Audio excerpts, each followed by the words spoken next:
नमस्कार। दशहरा पर्व के मद्देनजर आज पुराने थाने परिसर में शांति समिति की बैठक की गई, जिस बैठक में कई निर्णय लिए गए, कई सुझाव भी दिए गए और उस सुझाव पर अमल करने का एक तरह से प्रशासन के द्वारा दिया गया कि भाई आप उस सुझाव पर अमल करें ताकि जो पर्व है वो शांतिपूर्ण संपन्न कराया जा सके।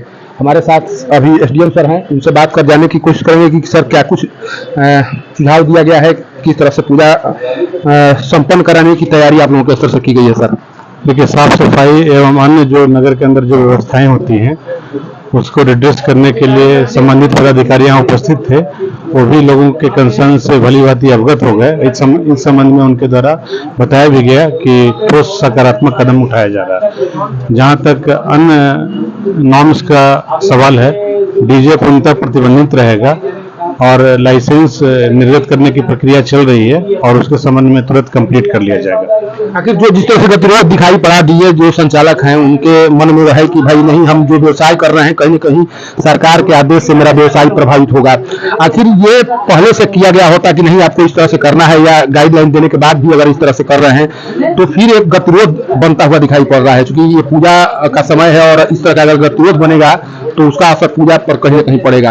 बीच का रास्ता क्या निकलेगा सर? डीजे संचालक जितने भी उनके प्रतिनिधि यहाँ उपस्थित थे उनके द्वारा ये चीजें बताया गया कि हमें सारा चीज स्पष्ट हो गया है और उनके द्वारा एश्योरेंस भी दिया गया है कि जो भी विधि सम्मत है उसी के विधि सम्मत जो चीजें हैं उनके आलोक में उनके द्वारा कार्रवाई किया जाएगा। और उन्हें बता दिया, स्पष्ट रूप से बताया गया है कि जिन लोगों को लाइसेंस निर्गत किया जाएगा पूजा पंडाल स्थापित करने के लिए, उनके लाइसेंस में सारे प्रोविजन स्पष्ट रूप से लिखे रहेंगे, उनके आलोक में ही उनको कार्रवाई करना है। सर क्या अपील करेंगे लोगों से, क्या अपील करेंगे? दशहरा पर्व शांतिपूर्ण संपन्न कराने के लिए लोगों का भी अहम रोल रहता है उसमें, आप बतौर अधिकारी क्या अपील करेंगे उन लोगों से? लोगों के द्वारा ये प्रतिबद्धता जाहिर किया गया कि हम लोग भी प्रशासन के सहयोग से पूरा जो आने वाला पर्व का माहौल है उसको और सुनहरा और अच्छा बनाने का प्रयास करेंगे और हम लोग निश्चित रूप से इस कार्य को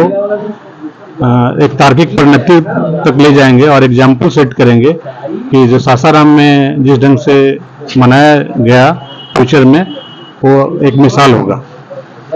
यह है एसडीएम साहब जिनके द्वारा ये बताया गया कि किस तरह से गाइडलाइन जारी किए गए हैं शांतिपूर्ण जो दशहरा पर्व है उसे शांतिपूर्ण संपन्न कराने को लेकर। यहाँ पर बड़ी संख्या में लोग पहुंचे हुए थे और उनके द्वारा जो भी सुझाव दिए गए उस सुझाव को बाकायदा प्रशासन और पुलिस के जो अधिकारी बैठे हुए थे उनके द्वारा नोट किया गया और ये आश्वस्त किया गया उन्हें कि जो भी परेशानी होगी उसे पूजा या दुर्गा विसर्जन से पहले दूर कर लिया जाएगा। और एक गतिरोध पुलिस प्रशासन और डीजे संचालकों के बीच जो बनता हुआ दिखाई पड़ रहा है उसे भी दूर करने की कोशिश प्रशासन के स्तर से की जा रही है। हालांकि बीच कार्यक्रम के दौरान ही जो डीजे संचालक हैं वो एक तरह से अपना रोष व्यक्त कर रहे थे और ये बताने की कोशिश कर रहे थे कि जो गाइडलाइन है उसे उनका व्यवसाय प्रभावित होगा और हो सकता है कि उनकी समस्याओं पर प्रशासन के स्तर से विचार किया जाए और जो उनकी मांग है या आपत्ति है वो शीघ्र दूर कर लिया जाए। सासाराम से पब्लिक न्यूज के लिए सत्येंद्र चौबे की रिपोर्ट।